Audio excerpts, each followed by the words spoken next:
जी दोस्तों अज की जी हमारी वीडियो ही है ये यूनियन कौंसल चौकी मूंग ने लोगों वास्ते ही है। तो अज मैं जिथे खलता मैं ये जगह ही है कलवाल ग्रां तो खतोटी तो ये सरकारी एक प्राइमरी स्कूल है उसने बारे थोड़ा जा तुसा कि मैं जरा आया ना थोड़ी जी जानकारी दे आया। ये स्कूल सर बनया सी 1996 विच ते ये स्कूल असें कि कुछ सियासी लीडर नहीं दिता वाया ये चौधरी मोहम्मद खान रोली वाले उन्हें दिता वाया। तो वीडियो बनाने का मकसद यह है कि ये स्कूलों की ऐसी हालत थी अज कमो पेश इसकी 30 साल होने जाने स्कूल ही बनया वा तो एक कमरा सी तो दूआ कमरा नहीं अज तक बनी सकिया 30 सालों में। तो ये जेडे ग्रां है कलवाल इसने नाल लगना तो खतोटी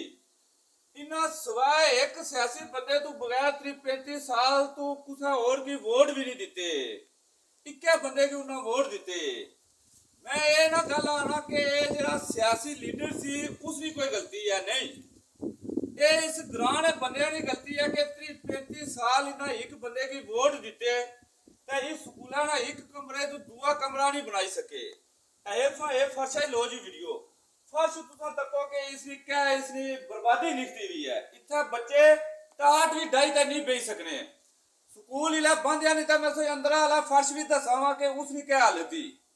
दुआ ये गल के ये ग्रां ने लोग के मैं एक गल आखना चाहना है ये सारे लोग इतू 3 तो 4 तो 5 गड्डियां स्कूलों बच्चों दियां जानियां जेहड़ियां कोटली शहर विच बच्चे ही पढ़ाने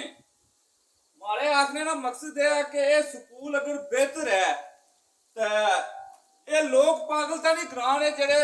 5-6 गड्डियां बच्चों दियां कोटली शहर जाने स्कूलों बच्चे ही पढ़ाने आखने का मकसद यह है कि इतने अगर ये सहूलतां मौजूद हो तो लोग की अपने बच्चों की इतने दूर तालीम वास्ते भेजो। दूआ इतना बिजली का कोई निजाम कोई नहीं ये भी एक छत्ता का अंदर पखा लगा वा वो भी मास्टर खुद अपने पैसे चू लाया आ उसे बंदे नहीं लवाया इतना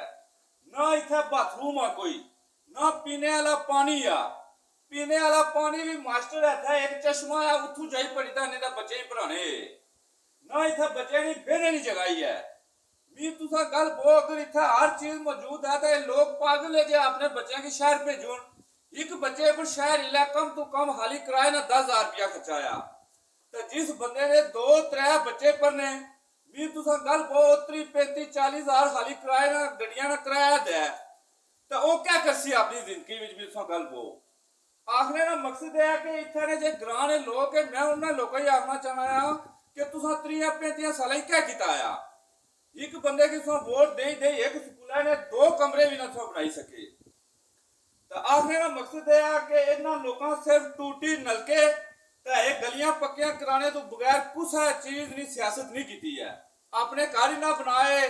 अपने मकान बनाए अपन जमीन बनाइया ने बाकी जे आखो कुछ कम हो जिसना पूरी चौकी मूंग यूनियन कौंसल की फायदा है ऐसा कोई कम नहीं होया है। तो मैं ये अपील करना चाहना चौकी मूंग ने बनया कि इस स्कूल की बेहतर किया जाए उसकी वजह यह है मारिया भी इतने 2 बच्चियां बनी आई लेकिन करे मां प्यो है जिथा तकुन के पीने वाला पानी भी नहीं था वो किस अपने बच्चे की उठा भेजो नहीं तुसा गल बो ना क्योंकि इतने हर ना कोई बेहने बच्चे की जगह है हर तरफ मिला मौसम ऐसा है कि हर जहरीली चीज इतना मुंह बाहर कटिया वा कल खुदा ने खासा कुछ बच्चे की कोई नुकसान हुई है अल्लाह ना करे तो उसमें जिम्मेदार आसा मास्टर की आसा आया मास्टर ने इतना क्या गलती जी मास्टर का काम है बच्चे ही पढ़ाना तो मास्टर की कोई सहूलत नहीं है इतना टीचर बहुत अच्छे बच्चे भी कम तो कम 35 तो 40 बच्चे इतने पढ़ने लेकिन उन्होंने बारे की ना ग्रां ने बंदे की कोई नजर नहीं आया कि इन्होंने से थोड़ा कुछ कम किया जाए तो बाकी कोई कमी पेशी हुई है तो माजरत। अस्सलाम वालेकुम।